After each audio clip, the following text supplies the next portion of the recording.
परम शांति। मैं आज बेहद के बच्चों को हनुमान के बारे में बताना चाहता हूँ कि हनुमान किसका अवतार था। कई जो भक्ति मार्ग में कहते हैं ना कि पवन पुत्र हनुमान, तो पवन देवता जो थे, पवन देवता माना वायु देवता का अवतार था। फिर कहते हैं कि हनुमान रुद्र अवतार था, 11वां रुद्र अवतार। तो रुद्र तो शंकर को कहते हैं, भक्ति मार्ग वाले शिव शंकर को एक मानते हैं। तो शिव शंकर को रुद्र अवतार 11वां रुद्र अवतार है।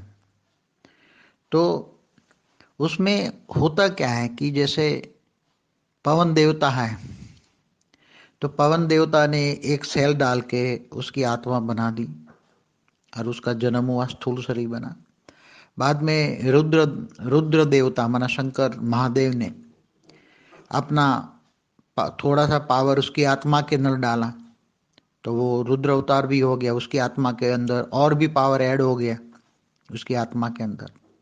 तो दो तरह के पावर हुए, एक पवन देवता का पावर और एक रुद्र का पावर, इसलिए रुद्र अवतार। मगर वास्तव में महादेव व हनुमान को उसी टाइम रामावतार के टाइम पर क्या था कि बेहद के बच्चों का, बेहद का आकारी बाप छोटू राम को 15 लाख साल पहले धरती से ऊपर 500 किलोमीटर के गोले में रहकर वो 108 के साथ आकर वो धरती का ऑब्जर्वेशन कर रहा था। उसको ड्यूटी थी धरती पर का ऑब्जर्वेशन कि ये धरती क्या है, कैसे बनी है, ये कौन से तत्वों से बनी है, कैसे बनी है, क्यों बनी है, सारा ऑब्जर्वेशन करने को उसको दिया था। तो धरती पर आकर देखा उसने बड़े बड़े असुरों का राज था। धरती पर 7 भाग में भेजकर धरती को उसने 7 भाग में भेजकर अलग अलग 7 परम परम महाशक्तियों को धरती पर उसने आकारी रूप में भेजकर ऑब्जर्वेशन कर रही थी। और उन्हीं शक्तियां भी सारा रिपोर्ट भेज रही थी। उसी टाइम रामावतार भी हुआ। तो रामावतार वास्तव में तो वो विष्णु के अवतार होने वाला ही था, क्योंकि ये तो ब्रह्मांड में चुपचाप काम कर रहे थे ना। ये हम लोग जो काम कर रहे थे, चाहे छोटू राम कर रहा हूँ, चाहे मैं कर रहा हूँ, चाहे बेहद का पीएम कर रहा है, तो हम लोग चुपचाप गुप्त वेश में काम कर रहे हैं। हमारा कोई आज तक न प्रत्यक्षता ब्रह्मांड में जान पाया, ना कोई जान पाएगा। गुप्त वेश में काम है। इसलिए वाणियों में भी कहा है, ज्ञान है गुप्त, प्रसाद है गुप्त, दान मान मर्तबा सब गुप्त है, बाप है गुप्त। तो उस टाइम रामावतार के समय विष्णु का अवतार होना था।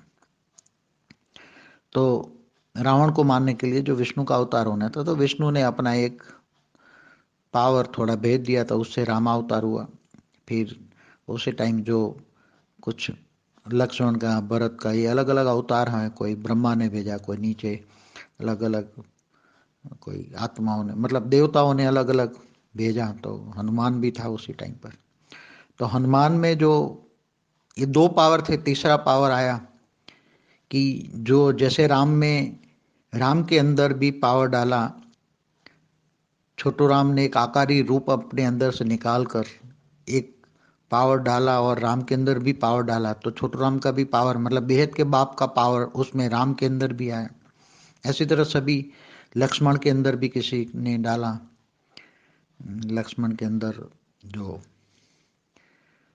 छोटू राम है तो वो बलराम है, बलराम ने लक्ष्मण के अंदर पावर डाला। भरत शत्रुघ्न में भी डाला किसी न किसी। तो हनुमान के अंदर जो 108 का नंबर 1 पावरफुल जो आत्मा है, नंबर 1 जो आत्मा है, उसने अपना पावर हनुमान के अंदर भी डाला। इसलिए हनुमान के 3 प्रकार का पावर हुआ। कितने प्रकार का पावर हुआ? बहुत पावरफुल हुआ, बहुत ही पावरफुल हुआ। तो इसलिए हनुमान सारा काम कर रहे थे। इसलिए वो सूर्य देवता को भी निगल सकते थे, क्योंकि सूर्य देवता तो एक सूर्य, उसी टाइम पर सूर्य नारायण देवता थे।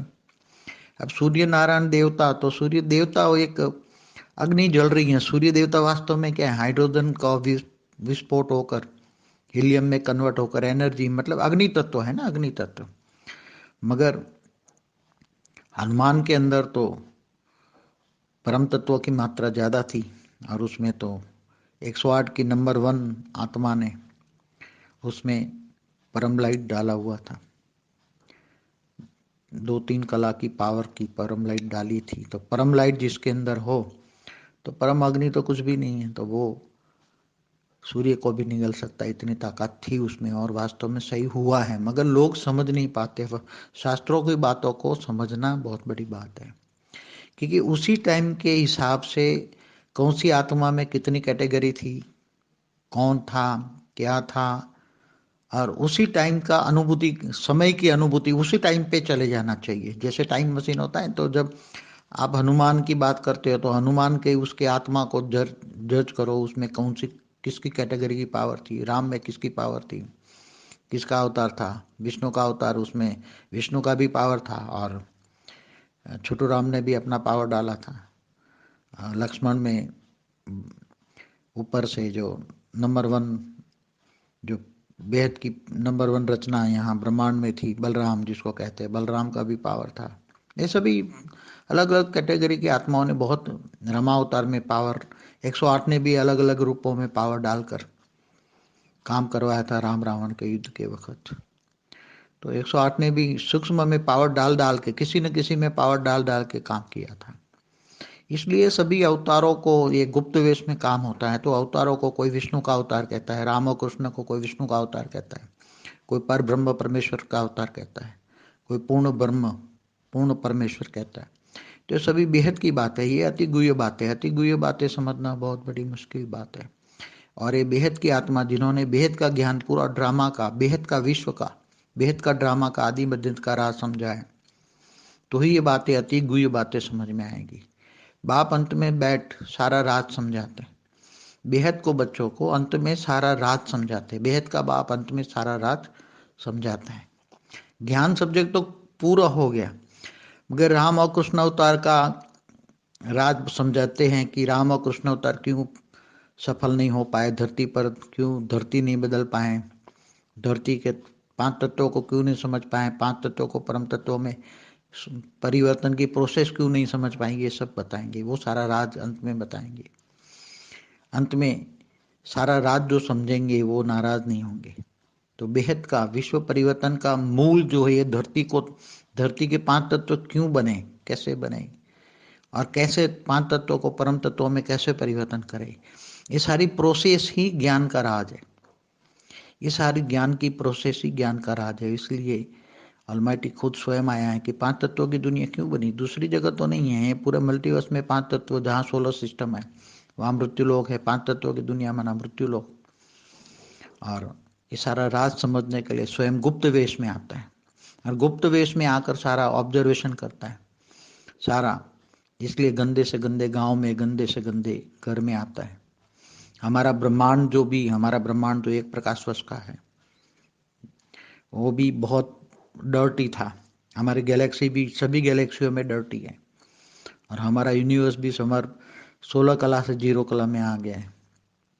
तो सब कुछ मतलब एकदम जो गंद से गंद है, उसी में आकर हम ऑब्जर्वेशन कर रहे हैं। ताकि ऑब्जर्वेशन का मतलब ये है कि सब कुछ अनुभव करें प्रैक्टिकल में, कि ये सब, ये मल्टीवर्स में 5 तत्व कैसे बने, 3 तत्व कैसे बने, परम तत्व कैसे परिवर्तन हुए, और अब 5 तत्वों को परम तत्वों में कैसे परिवर्तन करेंगे। उनकी सारा ज्ञान, उनको सारा नॉलेज को एक्सपेरिमेंट करना, अनुभव करना, और उसको पूरे एक को, एक धरती को परिवर्तन करके पूरे मल्टीवर्स को परिवर्तन करना, ये हमारा जीवन का लक्ष्य है। और वो करते रहेंगे। उसके साथ 108 बेहद के बच्चे हो, 1008 हो, जो भी समझ में आए, ज्ञान से ही समझ पाते हो कि मैं बेहद की आत्मा हूँ या नहीं हूँ। ज्ञान है पहचान। 108 वाला होगा तो ज्ञान सागर में डूबेगा, 1008 वाला होगा तो 50%। ये मैंने बोला हुआ है, पहले भी बोला हुआ है, अभी भी दोबारा रिपीट करता हूँ। अपने आप को जानो, स्वयं को जानो कि तुम कौन सी कैटेगरी की आत्मा। बेहद के हो तो कितना ज्ञान समझ में आता है, कितना ज्ञान समझते हो। इसलिए स्वयं को जानो, मैं कौन सी कैटेगरी की आत्मा हूँ। 108 वाला हूँ, 1008 वाला हूँ, 16,000 वाला हूँ, 9 लाख वाला हूँ, या 33 कोटि देवता वाले भी थोड़ा कुछ समझ आएंगे। परम शांति।